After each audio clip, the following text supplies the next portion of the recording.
Hello, today I'm going to be reading Froggy Plays Soccer by Jonathan London, illustrated by Frank Remkowitz.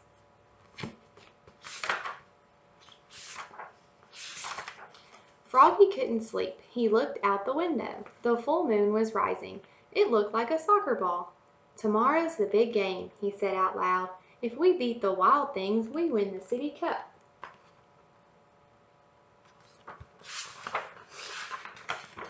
In the morning, Froggy was bursting to go.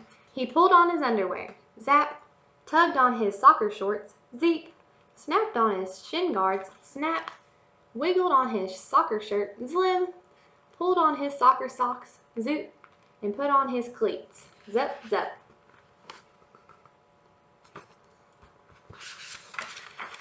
"Froggy," called his father. Froggy's father was the assistant coach. "What?" "Let's go. We'll be late for the game." Froggy flopped outside. Flop, flop, flop.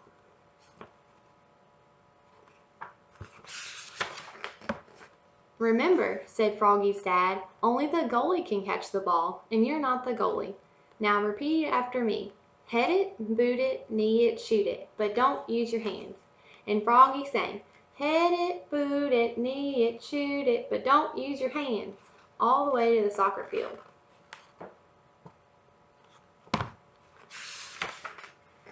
At the soccer field, the coach, Mac's mother, said, "We're a team. We're the Dream Team."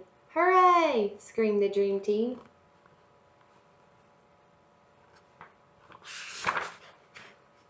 Soon the game was on. Froggy was doing cartwheels. Froggy was picking daisies.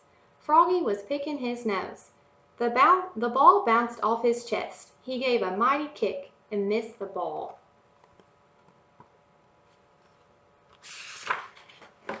But Max trapped it and passed it to BJ, who slammed it right into the net. Goal!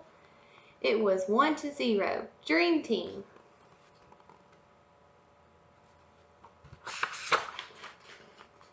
Again the two teams faced off. The whistle blew.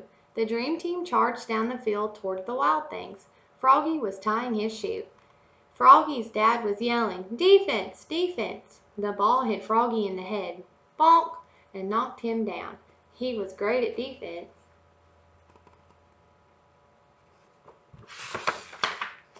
At halftime, the Dream Team held the lead. "Now remember," said Froggy's dad, and they all chanted together. "Head it, boot it, knee it, shoot it, but don't use your hands."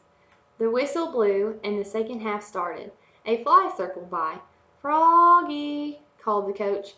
"What?" "Keep your eye on that twop." The ball smacked him in the eye.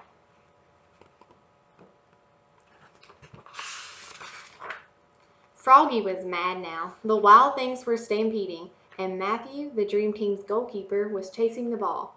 Now the goal was unguarded. This was Froggy's chance. He leapfrogged over Travis. He leapfrogged over Matthew. He leapfrogged over the Wild Thing's forward, who was firing the ball.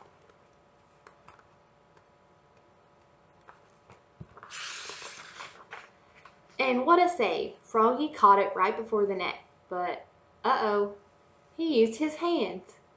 "Oops," cried Froggy, looking more red in the face than green. He looked so silly. The Dream Team laughed, but not for long.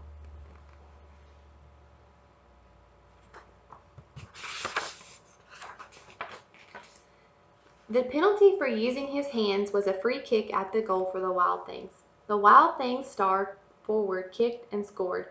Now it was a tied game.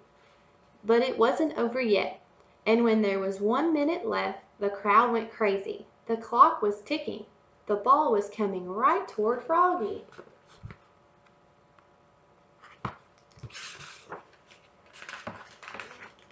"Froggy!" yelled his dad. "What?" But Froggy knew what to do. He jammed his hands in his armpits. He stuffed them in his pockets. He stuck them in his mouth. Then he power kicked the ball so far down the field that it bounced over the goalie's head.